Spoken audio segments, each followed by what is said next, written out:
Bom dia, boa tarde, boa noite. Eu sou o Sérgio Vinícius Lírio Ganda, sou estudante da UFES de História. No vídeo de hoje eu vou falar um pouco sobre imigração de brasileiros para o Japão, que no caso eu vou usar o conceito de decassegues, que é um conceito utilizado para falar sobre pessoas que trabalham fora de casa, no sentido de que eles trabalham fora do seu país de origem. Eles vão para, eles saem do seu país de origem e vão para outro país com o objetivo principal, ou como um dos objetivos, emprego, trabalho. Aí vem diversos motivos, seja o desemprego no seu país ou uma melhor opção de emprego em outro país, etc. Então, no caso, eu vou falar um pouco sobre os decassegues brasileiros, mas no Japão, que aconteceu no século XX, mais especificamente na década de 80 e 90, que vai acontecer esse fenômeno, que no caso, neste período, o Brasil ele vai estar passando por uma crise econômica muito grande. Vai estar acabando de sair da ditadura militar, que aí vai vir com a dívida externa que alguns presidentes da ditadura vão, vão aumentar, o que já era grande já, muito por conta de outros presidentes anteriores, de outros governos e outras propostas anteriores, como a de JK também, que aumentou a dívida externa. O Brasil vai estar com uma dívida externa muito grande e ainda vai ter o problema da, da tentativa de reconstruir a democracia brasileira que tinha sido desmantelada dentro da ditadura militar, no caso.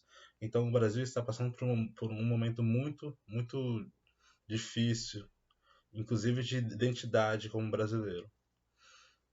Nesse sentido, alguns brasileiros, chamados de decassegues, que, que são os brasileiros que vão sair do Brasil para arrumar emprego em outros lugares, e mais especificamente no Japão, essa leva de pessoas, de forma majoritária, serão descendentes de japoneses.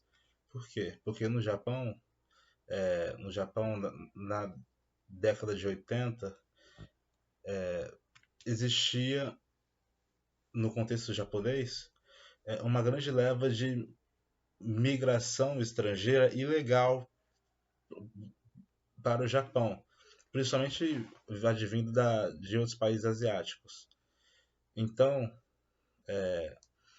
em 1990, o governo japonês vai criar uma lei que vai tentar, que vai deixar mais burocrático a maneira com que os estrangeiros eles possam entrar no Japão, e vai tentar fazer com que apenas os descendentes possam entrar no Japão. E também vai tentar fiscalizar melhor esses imigrantes ilegais que entram de maneira ilegal no Japão. E que imigrantes são esses que entram de maneira ilegal no Japão? São indivíduos que arrumam emprego, que estão arrumando emprego, estão em busca de emprego no Japão, por conta do contexto nacional do seu país de origem, e vão receber propostas de intermediários, de empreendedores que vai fazer a intermediação entre essa mão de obra estrangeira ilegal e pequenas empresas do Japão. Como assim? O Japão estava passando por um momento muito, muito complicado em relação às empresas, porque as pequenas empresas não estavam conseguindo é, pegar a força de trabalho dos japoneses jovens, que estavam negando as pequenas empresas porque, porque não viam nelas uma maneira de ascender socialmente, e buscavam apenas a competição das grandes empresas japonesas. Então, muitas pequenas empresas no Japão vão começar até a falir por conta da escassez de mão de obra que vai ter. E justamente a mão de obra que essas pequenas empresas possuem vai começar a ficar idoso, a idade vai começar a aumentar, E aí, com o tempo, a mão de obra vai diminuindo no momento em que as pessoas vão falecendo. Então, no caso, algumas empresas vão começar a falir e vai começar um incentivo, então, da mão de obra estrangeira. E aí, de maneira legal, inclusive. E aí, em 1990, o Japão vai legalizar uma lei que vai incentivar a migração estrangeira da América Latina, da América do Sul, de pessoas daqui da América Latina. E que, no caso, vai meio que trocar de lugar com a mão de obra estrangeira ilegal. Então, a mão de obra estrangeira ilegal que vinha principalmente de outros países asiáticos vai fechar a chavinha e vai começar a vir, em maioria, de acordo com o incentivo do governo central do Japão e os municipais, pessoas da América do Sul, mas somente de forma excludente descendentes de japoneses, por conta da imigração japonesa, principalmente para o Brasil, mas também para outras regiões da América do Sul. Então é isso que vai acontecer. Os japoneses que vieram para o Brasil no século XIX, século XX, eles vão formar famílias, vão ter filhos, e esses descendentes deles que vão ser chamados que vão ser os Ekaseges da década de 80 e 90 do século XX, porque são eles que vão sair do Brasil e ir para o Japão, em maioria, para arrumar um emprego. E que tipo de emprego eles trabalham? Principalmente o emprego de construção e manufatura, e também, principalmente quando são homens, né, nesse caso, e quando são mulheres, em maioria, vão ter empregos relacionados a bares, a festividades, etc. Que geralmente e normalmente vai estar ligada à indústria do sexo no Japão. Então, nesse sentido, dá para observar também uma questão de gênero importante em relação ao machismo, porque aí se refere no sentido de que as mulheres elas são contratadas apenas de forma majoritária, né, nesse sentido, e são vistas apenas como o indivíduo que vai exercer a profissão ligada à indústria do sexo e não outras profissões como os homens estariam exercendo.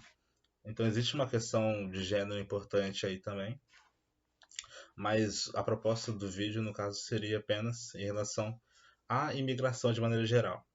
E essa imigração vai começar no século XX, na década de 80, e vai aumentar, vai massificar na década de 90. E com essa massificação, com essa que vai vir muito por conta do incentivo do governo japonês, do central e de todos os municípios também, de todos não, mas de vários municípios do Japão. A partir disso tudo, desses incentivos, como por exemplo, criar o Banco do Brasil dentro do Japão para os brasileiros poderem utilizar o Banco do Brasil, esse tipo de incentivo, incentivo em relação à propaganda, etc. Então, isso vai criar um fluxo de brasileiros no Japão muito grande e que vai começar a se concentrar em vários lugares específicos. A partir disso, o aumento desse fluxo, a partir que o tempo vai se passando, a partir da década de 90 para cima, esse fluxo de brasileiros que vai crescendo no Japão, vai crescendo, mas de maneira cada vez menor. Ele cresce, mas vai crescendo cada vez menos, mesmo continuando crescendo, obviamente. Por quê? Porque aí é evidenciado que muitas vezes esses decassegues que estão no Japão vão começar a fazer idas e vindas entre Japão e Brasil. Vai começar a sair do Japão, voltar para o Brasil, e depois ir para o Brasil e voltar para o Japão, ir para as férias, fazer férias no Brasil, etc. Visitar a família. Então, essas idas e vindas das mesmas pessoas vai começar a acontecer muito dentro dessa relação Brasil e Japão na imigração. Isso vai fazer com que o fluxo de pessoas que, que vai para o Japão, de pessoas, no caso de pessoas novas, vai começar a continuar aumentando, porque está em voga, mas vai aumentar cada vez menos. E esse é o sistema que acaba acontecendo. E é claro, essa imigração, essa relação Brasil e Japão, no âmbito migratório, faz parte, sim, é, como consequência e como construção também da boa relação entre o Brasil e o Japão, em que esses dois países possuem. Essa boa relação, ela vem também disso. Essas imigrações, elas devem ser vistas de maneira mais complexa. Por quê? Porque quando o indivíduo migra para outro lugar, ele não leva apenas o corpo vivo dele, ele leva também as culturas, as emoções, os sentimentos que ele sentia em outro país, as tradições, os costumes e etc. Tudo isso ele leva para o outro país e isso entra em choque de maneira divergente ou convergente, etc. Então cria-se tensões. Essas tensões vão ser criadas quando acontece o choque cultural entre os indivíduos. E é muito importante observar essa migração dessa maneira complexa, em que acontece tensões e assimilações entre os indivíduos.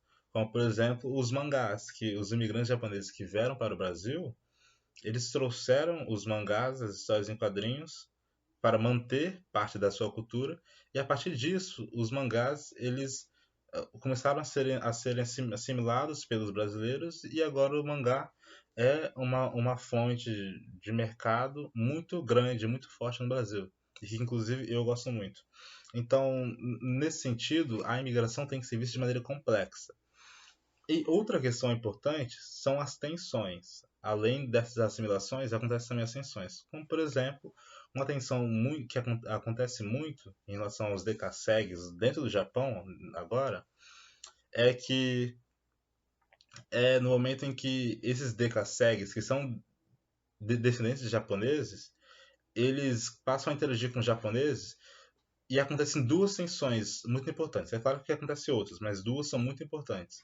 A tensão que o japonês possui em relação ao descendente, porque ele acredita, o pré-entendimento dele, o preconceito dele, é de que este Dekaseg, este descendente japonês que morava no Brasil e agora está no Japão, ele possui a mesma formatriz japonesa que ele possui. Que ele, como japonês que mora no Japão, possui. Que morava no Japão desde sempre possui.